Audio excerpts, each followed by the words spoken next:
नमस्कार। जीसीटी के इस ऑनलाइन प्लेटफॉर्म पर मैं मुकेश बाकर आप सभी का एक बार फिर से हार्दिक स्वागत करता हूं। तो आज मैं आपके लिए टॉपिक लेके आया हूं जीसीडी यानी कि ग्रेटेस्ट कॉमन डिवाइजर, जिसको आप जानते हो। वैसे बिल्कुल ही जिसका प्यारा सा नाम है और उसका जो सामान्य भाषा में और जो आपने पढ़ा है वो नाम है HCF, हाईएस्ट कॉमन फैक्टर, यानी कि महत्व समापत्ति, जिसको आप मैसेप भी बोलते हो, वो लेके आया हूं। अब कुछ स्टूडेंट ऐसे सोच रहे होंगे कि भाई HCF तो हमें आते हैं, तो बिल्कुल सही बात है, वही HCF है। चेंजिंग बस थोड़ा सा है कि जो पिछली कक्षा में हमने मैसेप पढ़ा है वो हमने अभाज्य गुणनखंड विधि से पढ़ा था, और यहाँ पे थोड़ी सी चेंजिंग है, ज्यादा चेंजिंग नहीं है, वही विधि रहने वाली है। चेंजिंग केवल संख्याओं में होगा और थोड़ा सा तरीका चेंजिंग है, जबकि परिभाषा वही रहने वाली है। किस तरह से हम निकालते हैं मैसेप, HCF या जीसीडी, सेम तरीका रहने वाला है। तो करते हैं स्टार्ट अपनी क्लास।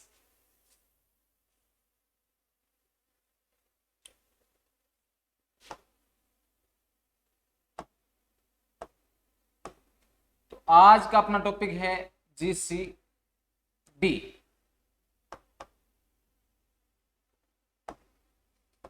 यानी कि ग्रेटेस्ट कॉमन डिवाइजर, जिसको हम क्या बोलते हैं, HCF। HCF के बारे में आपने खूब पढ़ा है और पता भी है। HCF क्या होता है? HCF को क्या लिखते हैं? हाईएस्ट कॉमन फैक्टर, यही लिखते हैं, यानी कि महत्व समापवर्तक, जिसको मैसेप भी बोलते हैं। बस ये होता है। और इसकी परिभाषा की बात करें तो परिभाषा क्या थी? HCF का अर्थ क्या होता है, जीसीडी का अर्थ क्या होता है? इनकी परिभाषा बिल्कुल सिंपल एंड शॉर्ट है। और वो परिभाषा क्या है कि कोई भी संख्या दी गई है, उन संख्याओं में से जो बेनिष्ठ उच्चतम भाजक ही क्या कहलाता है? अपना जीसीडी, HCF या महत्व समापवर्तक। कोई भी जैसे संख्या दी गई है, संख्याओं का बेनिष्ठ उच्चतम भाजक का आपका क्या कहलाता है?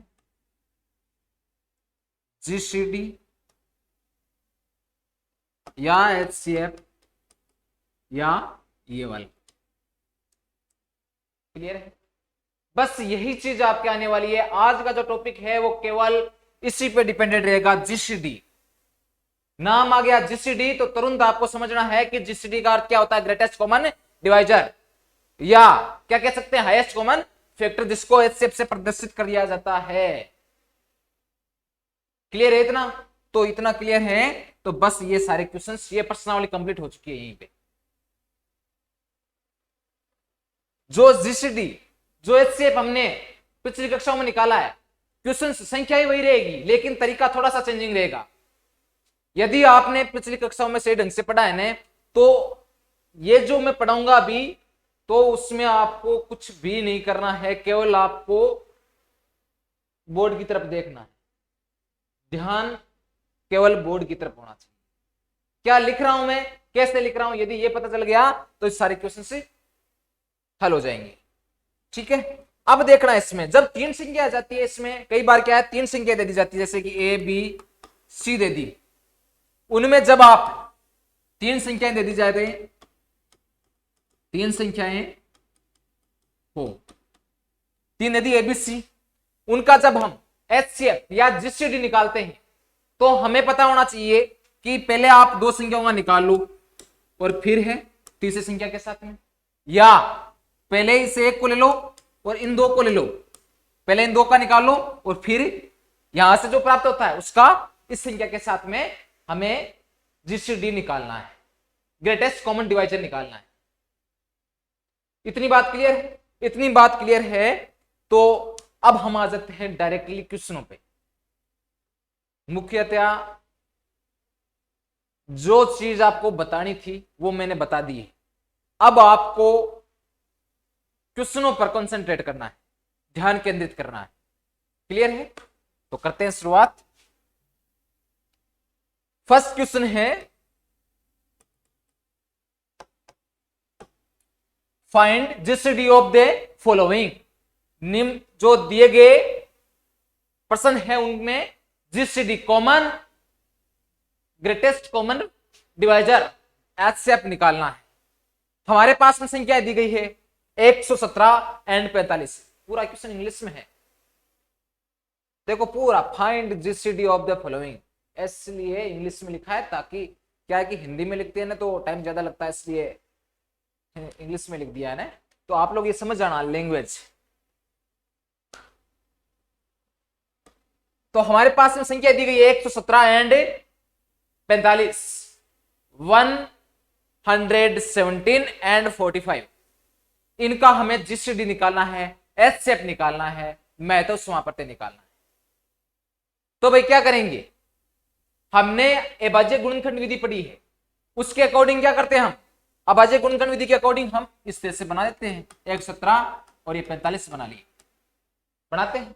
उसके बाद में क्या करते हैं हम, उसके बाद में एक एक करके भाग देते हैं, जो इन दोनों में से कॉमन आता है वही हम लिखते हैं कि हमारे पास में ये एचसीएफ प्राप्त हुआ। हाईएस्ट जो उच्चिष्ट होता है, उभयनिष्ठ होता है, वही आपका एचसीएफ प्राप्त होता है।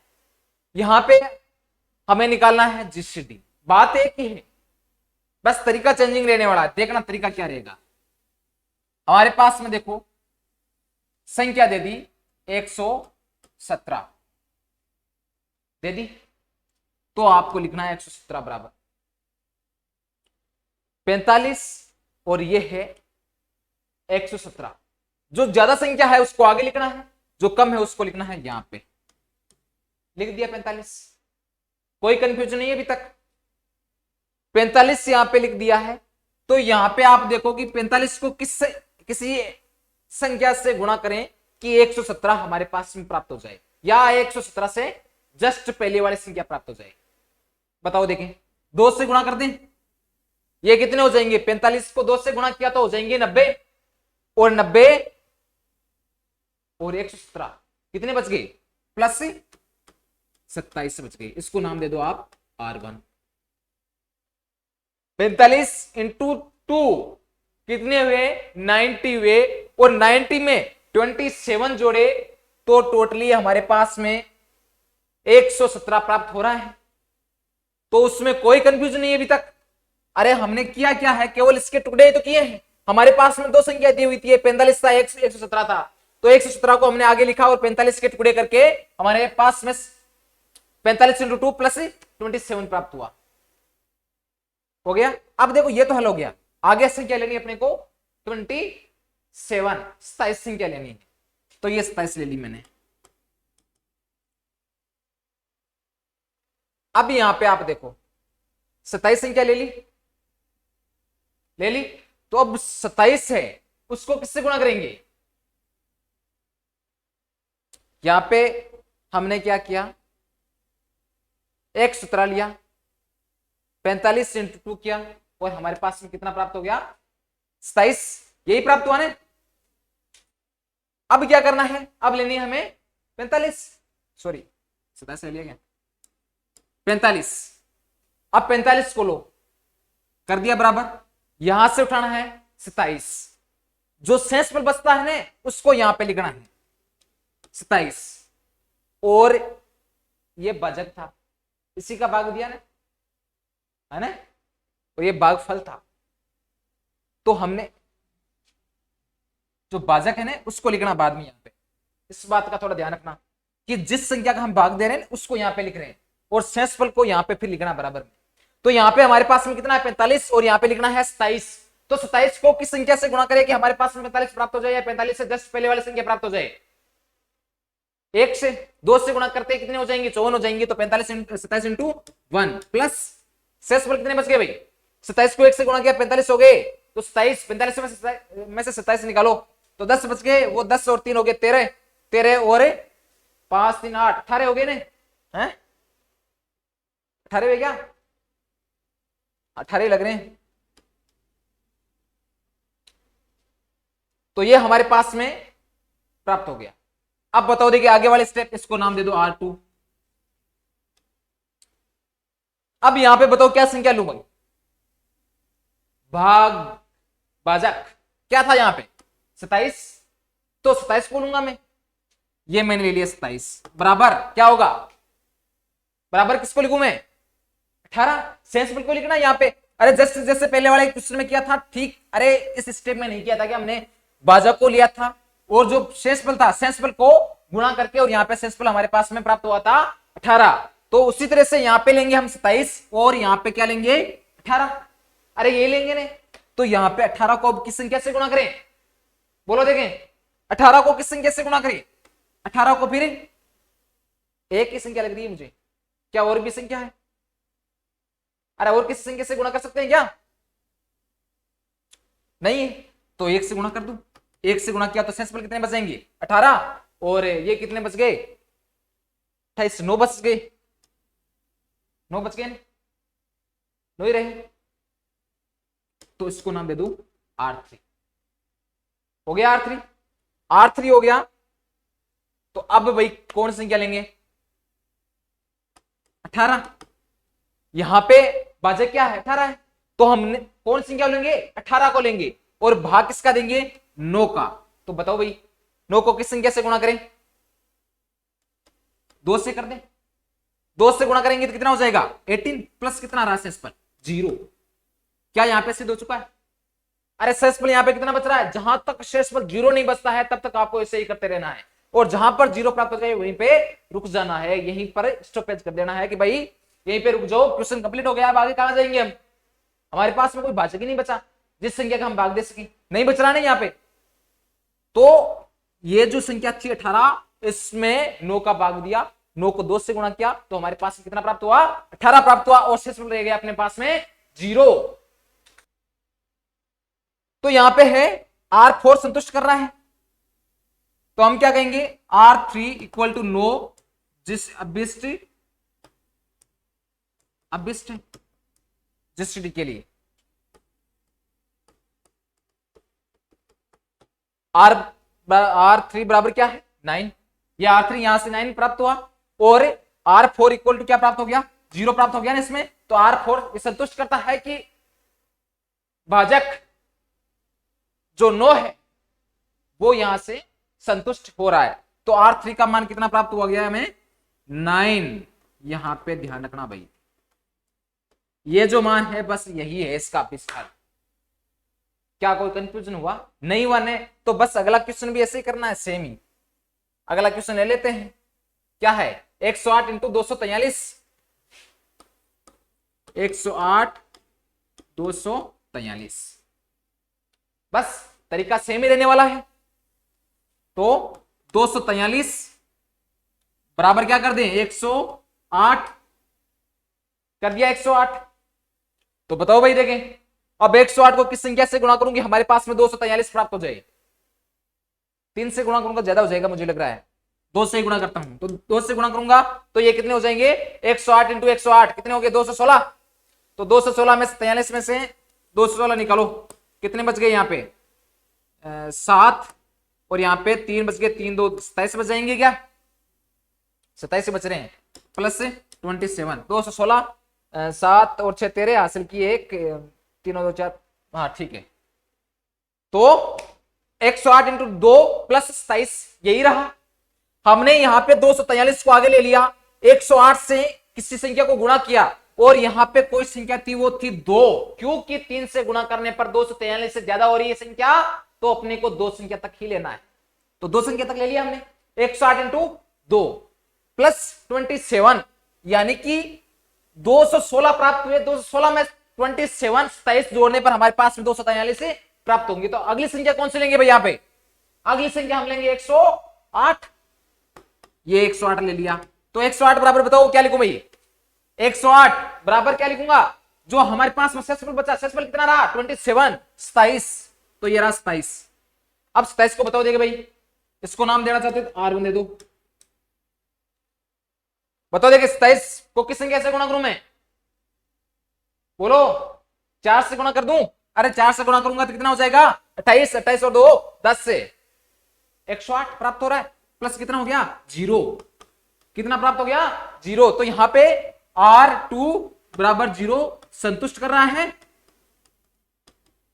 तो R3 R1 R2 कर रहा है संतुष्ट है। तो R1 के लिए मान कितना प्राप्त हुआ? 27। जिस सिटी के लिए अभिष्ट है, यहां पे 27 जो संख्या है वो संतुष्ट कर रही है। तो यहां पर जो जिस सिटी का मान क्या है? 27, 27 है, 27। तो हम क्या कह सकते हैं कि जो 243 वे 108 के लिए जीसीडी का मान कितना है भाई? 27। सारे क्वेश्चन इसी टाइप से करने हैं, आराम से सोच समझ के करना है, बिल्कुल इजी है। बस जिसको भाग आ रहा है ना तो वो क्वेश्चन को हल कर देगा। ये कोई आपको मैं जो पढ़ा रहा हूं वो इस लेवल का नहीं है, लेकिन फिर भी अब आपके सिलेबस में है तो आपको पढ़ना है। आपके लेवल का मतलब ये नहीं कि आपके लेवल से हाई है, हाई नहीं है, आपके लेवल से बहुत लो है। 6th क्लास में 7th क्लास में पढ़ाया जाता है ये तो नहीं पढ़ाया जाता, लेकिन इन्हीं से रिलेटेड है। एचसीएफ एलसीएम एचसीएफ पढ़ाए जाते हैं। प्रत्येक कंपटीशन एग्जाम है उसमें भी एलसीएम एचसीएफ आते हैं। तो वो कंपटीशन में आप ऐसे नहीं कि भाई ऐसे करने लग जाओ कि भाई जीसीडी है उसका मान ग्रेटेस्ट कॉमन डिवाइजर होता है और हम है इस तरह से हल करें। तो वो आप पर डिपेंडेंट है कि कैसे भी हल करो, लेकिन अपने को इसी टाइप से क्वेश्चनों को हल करना है। कोई कंफ्यूजन नहीं है अभी तक, बिल्कुल आसानी से हो रहे हैं। तो जितने भी क्वेश्चन बचते हैं सारों को कर देना। नेक्स्ट क्वेश्चन पे आते हैं। क्वेश्चन आया है find the GCD of 136, 221 and 391। ये हमारे पास में क्वेश्चन आ गया, 3 संख्या वाला आ गया। तो मैंने आपको बताया था अभी जस्ट सबसे पहले आपको बताया था कि जब 3 संख्या आ जाती है तो उसको किस तरह से हल किया जाता है। तो सबसे पहले या तो ए बी सी को ले लो या फिर ए बी को ले लो और फिर सी को ले लो, ऐसे बताया था ना मैंने अभी जस्ट। तो हम क्या करते हैं कि संख्या ले लेते हैं 221 एंड 391, पहले उनको हल करते हैं। तो 136 उसको बाहर लिख दो और 221 एंड 391 को साथ में ले लो। अब बेटा यहां पे ध्यान रखना, 221 और 391 लिखे हैं मैंने, तो इनको कैसे हल करेंगे? हम याद क्या कर रहे हैं? जीसीडी याद कर रहे हैं, ग्रेटेस्ट कॉमन डिवाइजर को याद कर रहे हैं जिसका नाम है एचसीएफ। और एचसीएफ कैसे याद करते हैं? 391 है तो 391 भाग 221 बराबर कितना बच गया भाई? अरे भाग कितनी बार जाएगा? एक बार चला गया, प्लस कितने बचे? एक बार जाएगा या 2 बार? 2 बार जा रहा है क्या? और 2 बार जा सकता है मुझे लग रहा है। देख लो, देखें 221 को 2 से गुणा किया तो 2 4 4 ज्यादा हो रहे भाई। 291 है, उसमें 221 का भाग एक बार जाएगा तो सेंस पर कितने बचेंगे? कितने बचे भाई? 0 बच गए यहां पे। ये हो गया 7 और ये हो गया 1 120 170 प्लस भाग कितनी बार गया? एक बार गया तो 1 प्लस 170 यही लिखेंगे। 1 प्लस 170 170 ही तो बचा। फिर क्या करेंगे भाई? अभी तक हमने जो संख्या लिए उनके अकॉर्डिंग ही क्वेश्चन को हल करना है। कि 391 लिए है तो 221 का भाग देना है, भागफल कितना होता है और शेषफल कितना रहता है, उसी के अकॉर्डिंग क्वेश्चन को हल करना है ना। तो भाई भाग एक बार चला गया तो यहाँ पे ये संख्या वैसे लिखनी है 221 इंटू 1 + 170 ऐसा लिखेंगे। उसके बाद में आप देखो यहां पे 221 है ना, 221 लिखना भाई, तो 221, अब 221 आएंगे तो 221 बराबर, यहां पे भी आप 191 बराबर लिख दियो। 221 बराबर क्या लिखूंगा मैं, 170, ये R1 हो जाएगा। 170 इंटू, क्या 2 कर सकता हूं, नहीं 2 करने पर ज्यादा हो जाएगा, 1 ही करो, प्लस कितना बच जाएगा, 221 21 बच गए ये, और 30 हो गए वो, 30 50 50 और 1 51 बच गया, 51 बचेगा, अरे 51 बचा नहीं। तो यहां पे 221 में 170 का भाग दिया तो हमारे पास में शेषफल बचा 51। अब कौन संख्या लेंगे, 170 बराबर कितना हो जाएगा, 51। तो 51 को किससे गुणा करूं, 3 से कर दूं, तो 3 से करूंगा तो हमारे पास में कितना बच जाएगा, 3, एंड ये हो जाएगा 53। तो 170 में से 53 निकालेंगे तो ये बच गए 10, 10 से और 7 17, 17 बच गए ना। अब देखो हमारे पास में क्या आया, 51 इक्वल टू 17 इंटू 3 प्लस 0। तो हमारे पास में यहां से जीसीडी का मान कितना प्राप्त हुआ, अरे इसका मान कितना प्राप्त हुआ, 17 नहीं हुआ क्या, अरे 17 ही तो संतुष्ट कर रहा है, ये रहा 17, 17 का भाग देने पर हमारे पास में शेषफल कितना प्राप्त हुआ, 0 प्राप्त हुआ। तो यहां से जीसीडी का मान कितना निकला, 17। तो ये देखो 136 कोमा यहां से इसका मान कितना आ गया, 17। क्लियर है भाई। अब ये हमने निकाला है 20 का मान, ए अभी भी पड़ा है। अब हम ए का मान निकालेंगे कैसे कि 136 और ये हो गया 17। तो क्या करूंगा भाई मैं, 136 बराबर क्या लिखूंगा, 17 इंटू कितना लिखो भाई, है 8, 8 लिख दूं, और 8 लिखने पर ये कितना हो जाएगा, 136 हो रहा है। देखो देखें एक बार, हो रहा है क्या, हो रहा है, बिल्कुल हो रहा है। तो प्लस में क्या आ जाएगा, 0, प्लस में 0 आएगा क्योंकि शेष में कितना रहा है, रह रहा है 0 रह रहा है। तो भाई यहां पे मुझे बताओ कि जीसीडी का मान क्या है, 17, 17 ही इसके आंसर रहने वाले हैं, क्योंकि जो दोनों में मान निकाला है वो भी 17 है और इसमें भी 136 में भी 17 का पूरा पूरा भाग जा रहा है और शेष में बच रहा है 0। तो इसके आधार पर हम क्या कह सकते हैं कि जो जीसीडी का मान क्या है, 17 है। क्लियर है। तो बस इसी तरह से आपको सारे मान निकालने हैं, चाहे किसी टाइप का क्वेश्चन दे दे, 2 संख्या दे दे, चाहे 3 संख्या दे दे, लेकिन आपको तरीका चेंज नहीं करना है, तरीका सेम ही रखना है। किस संख्या का मैं किस तरह से भाग देते हैं और किस तरह से गुणा करते हैं, यदि यह तरीका आपको पता है तो आप क्वेश्चन आसानी से कर पाओगे। क्लियर है भाई, इतना इतना क्लियर है। तो हम आते हैं थोड़ा सा आगे, अगली step, find the GCD of the following numbers and express it as a linear combination of those number.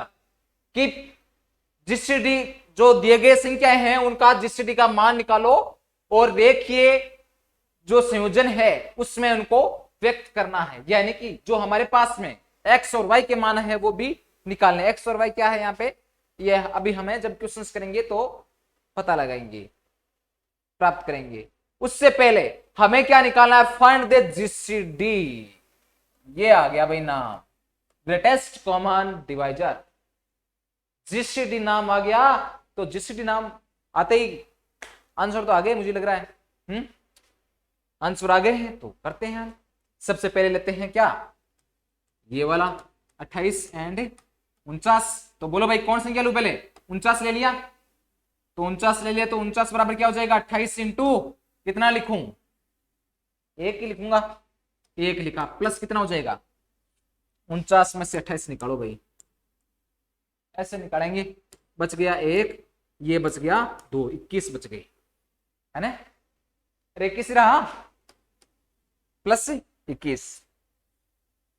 ठीक है, फिर आगे संख्या कौन से लेंगे, 28 ली, तो 28 बराबर R1 नाम दे दो इसको, 28 संख्या ले ली। अब यहां पे कौन संख्या लिखो भाई, यहां पे लूंगा मैं 21 21, तो 21 लिया, 21 इंटू 1 प्लस 21 और 28 में से 21 निकालो, कितने बच गए? 7, 7 बचेंगे शेषफल। तो आगे वाली संख्या फिर से लो, R2 ये ले लिया 21 बराबर क्या हो जाएगा 7 इंटू 3 प्लस 0, ये क्या प्राप्त हो गया R3। R3 संतुष्ट कर रहा है, संतुष्ट कर रहा है ना, कर रहा है। अतः जीसीडी का मान 28 व 49 के लिए कितना है? 7 है, 7 है भाई। जीसीडी का मान यहां से कितना निकला? 7, 7 निकला ना? अरे 7 निकला, 7 को 3 से गुणा करने पर हमारे पास में शेषफल कितना प्राप्त हो गया? 0। और हमें यही तो चाहिए था, शेषफल हमें 0 चाहिए। यहां से 7 का मान क्या है? जीसीडी है, ठीक है। अब हमें क्या करना है, वो रेखीय वाला था ना, रेखीय संयोजन में व्यक्त करो, समायोजन में व्यक्त करो, अब वो यहां से करना है। जब आप जीसीडी का मान निकाल लेते हो ना, उसके बाद में वो मान निकालना है, हल करना है। और वो कैसे करते हैं? करते हैं स्टार्ट। अब तो है इसका रेखीय संयोजन। रेखीय संयोजन में क्या करना है कि हमारे पास में यहां से जीसीडी का मान कितना निकला? 7। अब है लीनियर कॉम्बिनेशन, जिसमें x और y का मान निकालना है। तो यहां से जो जीसीडी है उसका मान कितना है? 7 है। तो 7 बराबर हम क्या लिखेंगे भाई? यहां पे देखो, यहां से ये जो R3 संतुष्ट हो रहा है, R3 संतुष्ट हो रहा है, यहां से 7 है। तो 7 बराबर मैं क्या लिख सकता हूं? 28 माइनस 21.1, ऐसे लिखूंगा मैं इसको 7 को।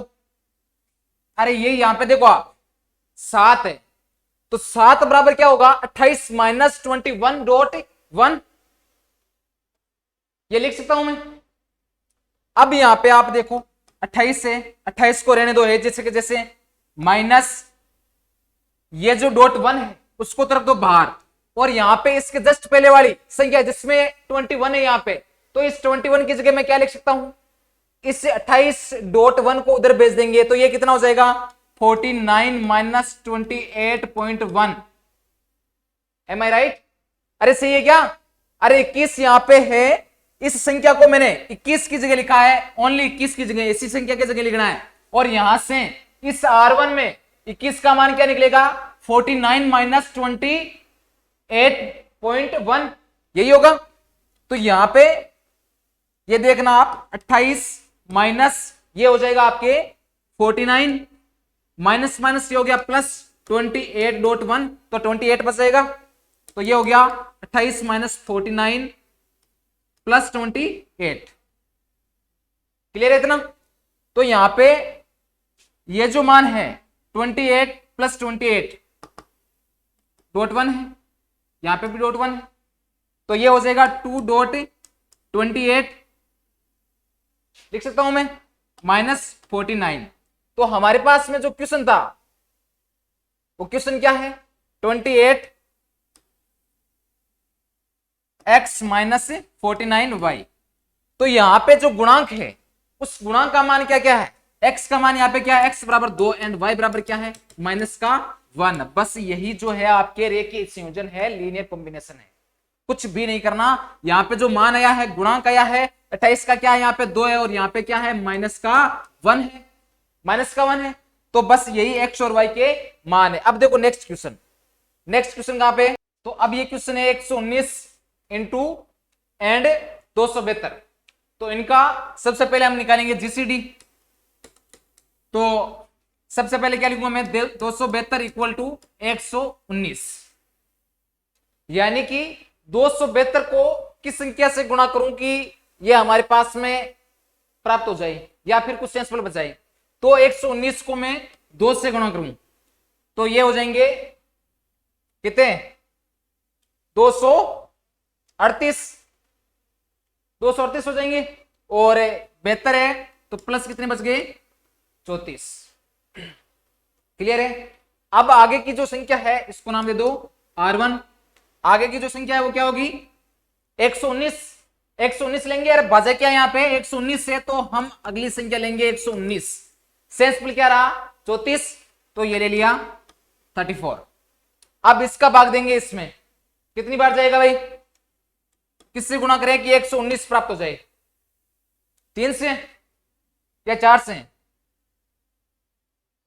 3 से ही गुणा करें तो 34 इंटू 3 कितने हो गए 12, और ये हो गए 102, तो ये हो गए 102 प्लस कितने बच गए 17 रहे यहां पे, तो 34 इंटू 3 प्लस बच गए 17।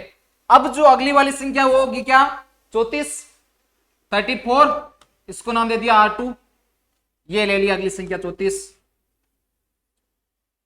बराबर क्या होगा, शेषफल क्या रहा हमारे पास में 17, तो ये ले लिया 17 इंटू किससे गुणा करें 2 से कर दें क्योंकि पूरा पूरा भाग जा रहा है, तो 17 इंटू 2 कितने हो गए 34 प्लस कितना हो गया 0। तो हम क्या कहेंगे कि R3 है वो R3 119वें 272 को संतुष्ट कर रहा है, तो यहां पे जीसीडी का मान क्या होगा R2 के अनुसार जीसीडी का मान बराबर हो गया 17। यहां पर जो ग्रेटेस्ट कॉमन डिवाइजर या एचसीएफ है उसका मान कितना है 17। अब अपने को रेखीय कॉम्बिनेशन समायोजन निकालना है, वो कैसे करेंगे, यहां पे लिखना है 17, लिख दिया 17। अब 17 को मैं यहां पे क्या लिख सकता हूं भाई, ये 17 यहां पे R2 को लेके चलना है, R2 को लेंगे क्योंकि R2 ही यहां से जो मान है वो कितना निकल रहा है 17 से निकला है, तो 17 बराबर क्या लिखूंगा मैं 119 माइनस ये कितना हो जाएगा 34 इंटू 3, इसको मैं उधर ले जाऊंगा तो ये कितना हो जाएगा 34.3, ऐसे लिखूंगा मैं। अब जो आगे की संख्या है उसमें 34 की जगह लिखना है, तो ये हो गया 119 माइनस 3 को बाहर कर दो, और जो 34 है उसकी जगह R1 के अकॉर्डिंग क्या लिखूंगा, इसको उधर भेज दो, आप उधर भेज देंगे तो ये हो जाएगा 272 माइनस ये हो गया 119.2, यही होगा इक्वल टू 119 माइनस ये हो गया आपके 3.272 माइनस माइनस क्या हो जाएगा प्लस। अब जो 3 है बाहर वो अंदर गुणा होगा, किससे होगा, यहां पे जो डॉट में 2 है उससे गुणा होगा, तो ये कितना हो गया 6.119 यहां से, और ये रहा एक ये रहा एक, ये रहा, तो कितने हो जाएंगे 2 हो जाएंगे, यानी कि इसमें 6 में 1 जुड़ जाएगा, यहां पे गुणा में 1 है, तो 6 और 1 कितने हो गए 7, 119 माइनस 3 डॉट ये हो जाएगा। अब जो इक्वेशन है हमारे पास में रेखीय समायोजन की, जो अपने पास में इक्वेशन है वो क्या है 119x माइनस 272y, यही है। तो यहां से x का मान क्या निकल रहा है 7 और y का मान क्या निकल रहा है माइनस का 3, बस यही चीज है आपके, ये जो यहां पे है ना ये लीनियर कॉम्बिनेशन, ये जो मान निकाल रहे हैं वो ये वाला, ये यहां से बस x एंड y यही मान निकालने हैं आपको, क्लियर है। तो जो जीसीडी से रिलेटेड जितने भी क्वेश्चन है वो लगभग मैंने करा दिए हैं। अब जो अपना नेक्स्ट टॉपिक होगा वो होगा LCM, list common factor multiple, clear है। तो आज के लिए इतना ही, धन्यवाद।